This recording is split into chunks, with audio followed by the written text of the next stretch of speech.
आज हमारा राष्ट्रीय नेतृत्व, हमारा प्रधानमंत्री गुजरात का माटी का लाल दूसरे राष्ट्राध्यक्ष में जा रहा है तो दूसरे देशों के राष्ट्राध्यक्ष उसके पीछे पीछे। मैं आह्वान करने आया हूँ 21वीं शताब्दी जो नास्ट्राडामस की भविष्यवाणी थी कि 21वीं सदी का नेतृत्व वो देश करेगा जो 3 तरह से समुद्रों से घिरा होगा, वो भारत की तरफ इंगित करता है। निश्चित तौर पर आने वाले समय में पूरी दुनिया का नेतृत्व कोई करेगा तो भारत करेगा। हमने राज्य सत्ता के शासन को समाज सत्ता के अनुशासन में स्थापित करने का किसी ने काम किया तो उस देश का नाम है भारत।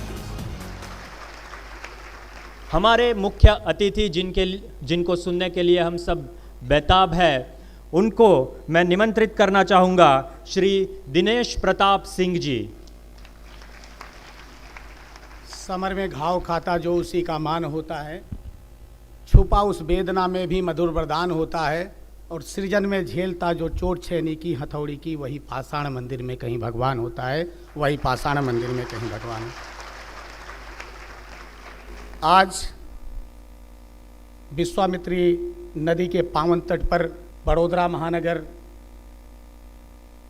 के इस महाराजा साहू जी द्वारा स्थापित विश्वविद्यालय के मेहता सभागार के में उपस्थित युगांतर के उद्घाटन अवसर पर माननीय लॉर्ड भिखु जी, राजमाता जी, इस विश्वविद्यालय के कुलपति माननीय परिमल जी, रजिस्ट्रार नीरजा जी और हमारी रति और प्रियंका दोनों बहनें, सम्मानित मंच, इस कार्यक्रम का कुशल संचालन कर रहे हैं हमारे संचालक मित्र, और इस सभागार में उपस्थित और सभागार के बाहर खड़े होकर जो लाइव टेलीकास्ट देख रहे हैं।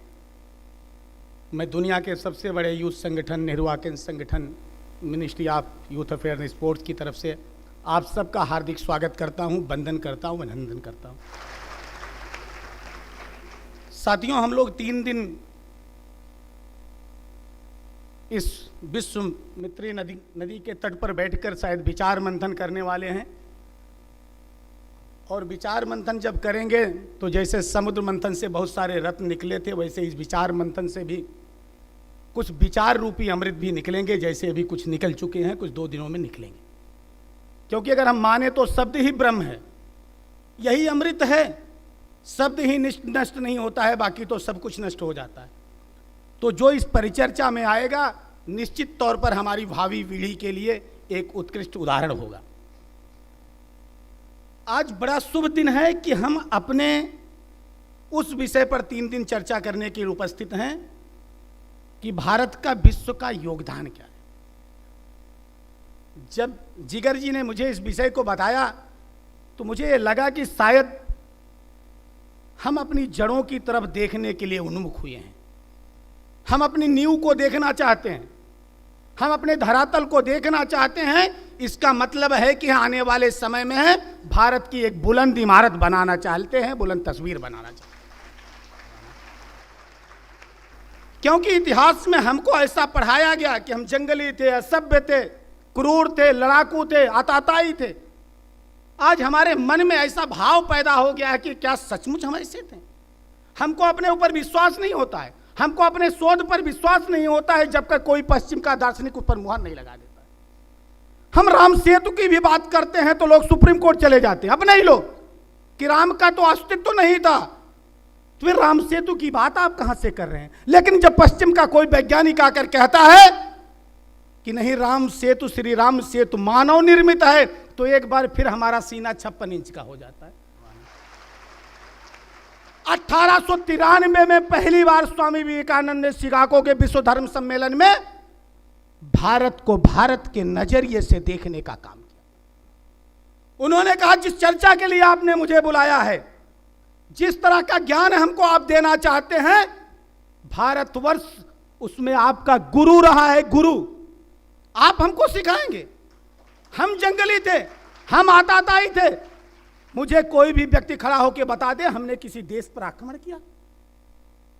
हां, अपने अपने स्वाभिमान के लिए जंगल में रहना स्वीकार किया, घास की रोटी को खाना स्वीकार किया, लेकिन हमको अधीनता को स्वीकार करने में हमने गुरेज किया। छोटे छोटे बच्चे दीवार में चुन गए, लेकिन वो अपने स्वाभिमान के कारण, ये वो मुल्क है, वो ये देश है, ये वो राष्ट्र है जो कभी समझौता नहीं किया। अगर हम शिक्षा की बात करें, जब दुनिया में पहला विश्वविद्यालय स्थापित हुआ, उस समय हमारे यहाँ 1856 गुरुकुल किए चला करते थे। तक्षशिला और नालंदा हमारे विश्वविद्यालय दुनिया के सर्वोच्च शिक्षा के विश्वविद्यालय हुआ करते थे, और एक एक गुरुकुल में 10,000 से 20,000 छात्र पास होकर जाते थे। हमको आप शिक्षा का उपदेश देने आए हैं, जो अपनी गिनती 1 से 9 तक पहुंचने के बाद भूल गए कि 1 2 3 4 5 6 7 8 9 के बाद हम करें क्या। तो भारत सामने आके कहा कि ये लो जीरो है जो आपके मान को 10 गुना बढ़ा देगा।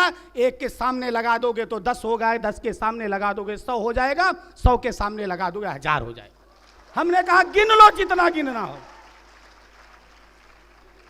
जब हमने क्या 2.5 सैकड़ा, 1000, लाख, करोड़, 10 करोड़, अरब पहुंचे, फिर आपकी गिनती भूल गई, दुनिया की गिनती। तो हमने कहा अब आपको जीरो से काम नहीं चलेगा, अब आपको पॉइंट से काम चलाना होगा। हमने दशमलव दिया। हमने कहा चले जाओ अंतरिक्ष में नाप लो पूरी दुनिया, और हमको आप कह रहे हैं कि हमारा क्या योगदान है। पाई का मान हमने आपको सिखाया, त्रिकोणमिति हमने आपको दिया, बीज गणित हमने आपको दिया, हमने आपको बैठना सिखाया। दुनिया सिर्फ एक आसन पर बैठ पाती है, दूसरी तरह से बैठने को कह दो कि पद्मासन भी होता है, सुखासन भी होता है। हमने यम, नियम, आसन, प्राणायाम, प्रत्याहार, धारणा और समाधि बताई। हमने राज सत्ता के शासन को समाज सत्ता के अनुशासन में स्थापित करने का किसी ने काम किया तो उस देश का नाम है भारत देश। स्वास्थ्य के क्षेत्र में रसायन शास्त्र की देन, हम कहते हैं कि एलोपैथी हमारी देन है, रसायन शास्त्र भारत की देन है, आयुर्वेद भारत की देन है, सर्जरी भारत की देन है। उस समय भारत में जो आयुर्वेद में, ऋग्वेद में चर्चा की गई है, जितने तरह के शस्त्रों का उपयोग सर्जरी में होता है, आज भी उतने ही तरह के सर्जरी का उपयोग होता है। हम अंतरिक्ष विज्ञान की बात कर लें, कल्पना चावला की बात कर लें, या सुनीता पांड्या जिसको बाद में सुनीता विलियम्स कहा गया, उनकी चर्चा करें तो कौन थे, किस देश की थी। हमारे यहाँ हर 50 किलोमीटर की दूरी पर धातु का निर्माण होता था। हम लौह बनाते थे, और ऐसा लौह बनाते थे जो पूरी दुनिया को सप्लाई करते थे, जिस पे जंग नहीं लगता था। देखना हो तो आज भी जाकर दिल्ली के लौह स्तंभ को देख लो, 15 साल पुराना लौह स्तंभ भी लहलाता, जैसे उस दिन था वैसे आज भी खड़ा है। जैसे महाराज माता जी कह रही थी, भारत के नाम से ही तो भारत, भा मीन्स ज्ञान, रथ माने लेकर चलने वाला, जो पूरी दुनिया को ज्ञान बांटता हो। क्योंकि हमने कोई काम अपने लिए नहीं किया, हमने पेटेंट नहीं कराया। अयम निज परो वेद गणना लघु तथा उदार चर्चा नाम तु वसुधम कुटुंबकम, हमने पेटेंट नहीं कराया। वायुयान शास्त्र की बात हमारे यहाँ है, हमारे वेदों में है, हमारे ऋग्वेद में पुष्पक विमान की चर्चा है, और जिसको बाद में लोगों ने पेटेंट कराया, उसके पहले तो हम जहाज को उड़ाकर उतार चुके। दुनिया को पहली बीमा योजना की जानकारी भारत ने दी। जब व्यापार हुआ करते थे नाव पर, जब माल एक राज्य से दूसरे राज्य को जाते थे, तो राजा टैक्स के रूप में कुछ पैसे लेते थे उनको सुरक्षित पहुंचाने के लिए। अगर कोई नुकसान होता था तो राज परिवार उसका भरण करता था। योग की चर्चा मैंने की, कपिल, कराद, गौतम और पातंजलि जैसे ऋषि जो पैदा हुए, जिन्होंने हमको सिर्फ शारीरिक सुख की बात नहीं की, हमारा शरीर कैसे निरोगी रह सकता है, शरीर के साथ साथ हमारा मन कैसे स्वस्थ रह सकता है, और मन के साथ साथ हमारा आत्मा कैसे आनंदित हो सकता है, उसका उपाय अगर किसी ने बताया तो हिंदुस्तान के इन वैज्ञानिकों को, जिनको हम ऋषि कहते हैं, यही तो वैज्ञानिक थे, यही तो शोधकर्ता थे, और पूरी दुनिया को रास्ता दिखाने का काम हमने किया है। मैं आपसे एक निवेदन करने के लिए आया हूं कि भारत को भारत के नजरिए से देखिए, भारत को भारत के चश्मे से देखिए। भारत ने जो दुनिया में सबसे बड़ा जो इसका योगदान है, भारत ने दुनिया को दृष्टि दी। आंखें उनके पास थी लेकिन दृष्टि नहीं थी। नजर उनके पास था लेकिन नजरिया नहीं था। हमने पूरी दुनिया को दृष्टि दी, हमको ने रास्ता दिखाया कि बहन भाई का संबंध हो सकता है, बाप बेटे का संबंध हो सकता है, पति पत्नी का संबंध हो सकता है, मित्र का संबंध हो सकता है। इस संबंधों का जाल अगर किसी ने बुना तो हिंदुस्तान ने बुना, भारत देश ने मिला। हमको भारत देश में पैदा होने का अभिमान होना चाहिए, गौरव होना चाहिए। हम हर बात के लिए पश्चिम को देखते हैं। पश्चिम को देखोगे तो क्या होगा? एक आदमी सुबह सुबह चला जा रहा था, सूर्योदय का समय था, पश्चिम की तरफ जा रहा था, तो थोड़ी दूर जाता है तो देखता है उसकी परछाई उसके आगे आगे जा रही है। तो थोड़ा तेज कदमों से चलता है कि परछाई को पीछे कर दूं। वो जितनी तेज कदमों से आगे जाता है, परछाई उतनी ही तेज और बढ़ती जाती है। वो दौड़ने की स्थिति में आ जाता है, फिर भी परछाई दौड़ती रहती है। वो भागने की स्थिति में आ जाता है, परछाई उसी के समकक्ष भागने लगती है। वो परेशान। उधर दूसरी दिशा से एक आदमी आता है, इसको देखता है, हाँफता दौड़ता है, चला जा रहा है। अरे भाई रुक जाओ, क्या बात है? उन्होंने कहा भाई बात पूछो मत, मैं पिछले कितने घंटों से परेशान हूं कि परछाई मेरे पीछे चले।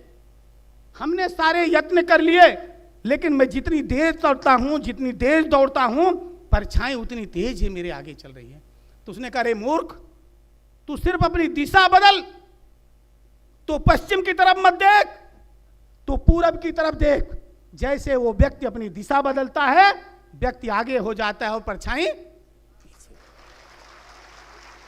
आज आवश्यकता है हमको अपनी दिशा बदलने की। आपसे एक विनती और करनी है। युगांतर जो है, युगों का अंतर है। आज हम 21वीं सदी में खड़े होकर एक उस पीढ़ी की बात कर रहे हैं कि भारत का विश्व का योगदान क्या है। तो मैं कह रहा हूं कि हमारा मस्तक गर्व से ऊंचा हो जाता है और सीना 56 इंच का हो जाता है। 56 इंच गुजरात वाले ज्यादा समझते होंगे। साथियों, जो मैं चर्चा कर रहा था कि अगर आज के 500 और 1000 वर्षों के बाद फिर कोई युगांतर ऐसे होगा, आने वाली पीढ़ी, हमारी संतति ऐसे बैठकर चर्चा कभी करेगी कि इस समय हमारा क्या योगदान था, तो मैं कभी कभी चिंतित हो जाता हूं। क्या उस समय के इतिहास में यह तो नहीं लिखा जाएगा कि एक विश्वविद्यालय के मैदान में हम ये चर्चा करते थे कि भारत तेरे टुकड़े होंगे इंशाअल्लाह इंशाअल्लाह, भारत तेरी बर्बादी तक जंग रहेगी जादी, अब जल हम शर्मिंदा हैं, तेरे कातिल जिंदा हैं। क्योंकि वो चर्चा तो होगी ही ना। शब्द अगर ब्रह्म है तो मिट तो सकते नहीं ना। इसलिए मैं आपसे निवेदन करने आया हूं। उस समय 1893 में बड़ौदा की धरती से एक लाल पैदा हुआ था, स्वामी विवेकानंद। वो लाल था नरेंद्र, जो कालांतर में विवेकानंद के नाम से प्रसिद्ध हुआ। उसने कहा कि मुझे 100 नौजवान मिल जाएं तो पूरी दुनिया को बदल दूंगा। लेकिन नौजवान कैसे होने चाहिए? जिनके पुट्ठे लोहे के हों, जिनकी धमनियां स्टील की हों। 100 नौजवानों को खोजते खोजते चले गए। आज एक गुजरात की माटी का एक नरेंद्र फिर पैदा हुआ है। आज एक बार फिर से उन नौजवानों का आह्वान कर रहा है, कह रहा है जिले जिले में आप संसद आयोजित करके बताओ कि आपके सपनों का हिंदुस्तान कैसे होगा, आपको कैसा हिंदुस्तान चाहिए, आपके सपनों का, आपके भविष्य का कैसे भारत होना चाहिए। बलवान, ज्ञानवान, शक्तिमान, धनवान, भव्य, सभ्य, दिव्य, कैसा भारत आप चाहते हैं, आप बताइए।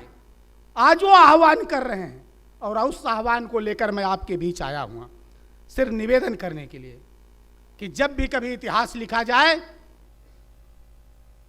तो हमारा भी नाम, जैसे आज मैं खड़े होकर बड़े गर्व के साथ अपने उन मनीषियों के बारे में कह पा रहा हूं, ऐसे आने वाले संतत, आने वाले समय पे वो भी हमारे बारे में ऐसे विचार दे सके। और फिर प्रधानमंत्री जी कुशल भारत और कौशल भारत की बात करते हैं। नौकरी तो सबको नहीं मिल सकती है ना, लेकिन कौशल तो सबको मिल सकता है। ये मुझे नहीं पता है गुजरात का एक कौन सा चौराहा, लेबर चौराहा है बड़ोदरा का। अगर मैं चला जाऊं सुबह 8 बजे वहां खड़े हो जाऊं तो 12 बजे तक मुझे कोई नहीं पूछेगा।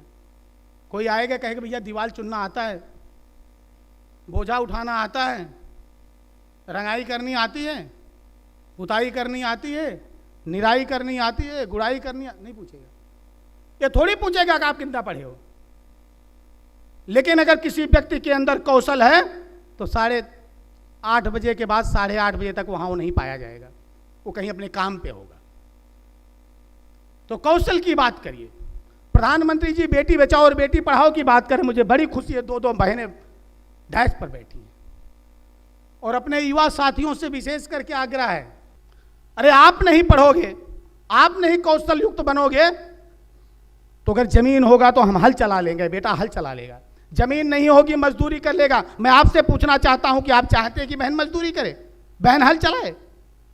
इनको कौशल युक्त बनाइए। कल को कोई दिक्कत पड़ जाए तो किसी के सामने हाथ फैलाना ना पड़े। अंत में मैं एक बात कह के अपनी बात को समाप्त करना चाहूं। यही पीढ़ी है, जब जब विश्व या समाज को आवश्यकता पड़ी है, नौजवान आकर उस समय पूरे विश्व का नेतृत्व किया है। कुरुक्षेत्र के मैदान में जब भगवान श्री कृष्ण ने अपना पांचजन्य फूंका था तो वृद्ध नहीं युवा थे। गुजरात के माटी के लाल महात्मा गांधी ने जब रंग भेद के खिलाफ अपने आप को अग्नि के दावानल में समर्पित किया था तो उस समय वो वृद्ध नहीं युवा थे। बिहार की धरती से जयप्रकाश नारायण ने जिस संपूर्ण क्रांति का उद्घोष किया था तो वृद्ध नहीं युवा थे। शिकागो के धर्म सम्मेलन में जब स्वामी विवेकानंद ने वेदांत धर्म का उद्घोष किया था तो उस समय वो वृद्ध नहीं। महात्मा बुद्ध ने जो अपने नवजात शिशु को अपनी प्रिया की गोद में सौंप कर अद्वितीय शांति के पथ पर अग्रसित हुए थे तो वृद्ध नहीं युवा थे। महावीर स्वामी ने जब शांति के पथ पे सबको सत्य और अहिंसा का उपदेश देने के लिए निकले थे तो वृद्ध नहीं युवा थे। भगवान राम ने जब अपने पिता के आदेश को मानकर युवावस्था में गृह त्याग करके, राजपाट त्याग करके 14 वर्ष तक वन वन भटके थे तो वृद्ध नहीं युवा थे। भाई लक्ष्मण जब अपने भातृ धर्म का निर्वहन करने के लिए अपने भाई के साथ अपनी पत्नी को घर पर छोड़कर वन के लिए प्रस्थान किए थे तो वृद्ध नहीं युवा थे। मां सीता जब अपने प्रतिव्रता धर्म का निर्वहन के लिए अपने सास और ससुर से अनुमति लेकर अपने पति के साथ बिना चप्पल के घर की राजकुमारी हुई थी, 14 वर्षों तक वन वन भटकी थी तो वृद्ध नहीं युवा थे। महाराजा भरत जो अपने आप को भाई आदर्श भाई कैसे हो सकता है, उसके पैर को खड़ाओं को राज सिंहासन पर रखकर 14 वर्ष तक राज किया था तो वृद्ध नहीं युवा थे। चंद्रशेखर आजाद, सुभाष चंद्र बोस, रानी लक्ष्मीबाई, तात्या टोपे, जिनका भी नाम ले लीजिए आप, बीर अब्दुल हमीद, चंद्रशेखर आजाद जिन्होंने मादरे वतन के लिए हंसते हंसते फांसी के फंदे को चूमा था या अपने आप को अपनी ही गोली से, अपनी कनपटी से अपने आप को शहादत के मुकाम पर पहुंचाया था तो वृद्ध नहीं युवा थे। आज जब इस बड़ोदरा के एमएस विश्वविद्यालय के मेहता सभागार में जब मैं आह्वान करने के लिए खड़ा हूं तो मैं देख पा रहा हूं कि यहां बैठे हुए हमारे साथी वृद्ध नहीं नौजवान हैं। आपका आह्वान करने आया हूं कि एक बार आप उठो, एक बार अपने पुरुषार्थ को जानो। का चुप साध रहा बलवाना हनुमान जी को जैसे अपने शक्ति का एहसास दिलाया गया था, आप अपनी उस क्षमता को जानिए। आप अपने ध्वनियों में बहने वाले उन मनुष्यों के रक्तों को देखिए, आप क्या नहीं कर सकते। मैं आह्वान करने आया हूं 21वीं शताब्दी जो नात्रेदमस की भविष्यवाणी थी कि 21वीं सदी का नेतृत्व वो देश करेगा जो 3 तरह से समुद्रों से घिरा होगा, वो भारत की तरफ इंगित करता है। निश्चित तौर पर आने वाले समय में पूरी दुनिया का नेतृत्व कोई करेगा तो भारत करेगा और आज भी कर रहा है। हमारा राष्ट्राध्यक्ष दूसरे मुल्कों में जाता था तो पीछे पीछे घूमता था। आज हमारा राष्ट्रीय अध्यक्ष, आज हमारा राष्ट्रीय नेतृत्व, हमारा प्रधानमंत्री गुजरात का माटी का लाल दूसरे राष्ट्राध्यक्ष में जा रहा है तो दूसरे देशों के राष्ट्राध्यक्ष उसके पीछे पीछे घूम रहे हैं। यह होता है 56 इंच का सीन। आपसे मैं आह्वान करने आया और दूसरे को सुधारने की जरूरत नहीं है। गंगा की कसम, जमुना की कसम, ये ताना बाना बदलेगा। तू खुद को बदल, तू खुद तो बदल, तब तो ये जमाना बदलेगा। हम दूसरे को सुधार रहे हैं। जिगर जी ने कहा कि मानव को निर्मित कर दिया, विश्व निर्मित हो गया। अंत में दुष्यंत कुमार की जिस पंक्ति से आपने बात शुरू की थी, उस पंक्ति से अपनी बात को, उस आह्वान के साथ अपनी बात को समाप्त करता हूं कि सिर्फ हंगामा खड़ा करना मेरा मकसद नहीं, कोशिश है कि ये सूरत बदलनी चाहिए, और मेरे सीने में नहीं तो तेरे सीने में सही हो कहीं भी आग, लेकिन आग लगनी चाहिए, और बन गई है पीर पर्वत अब पिघलनी चाहिए, इस हिमालय से भी एक गंगा निकलनी चाहिए।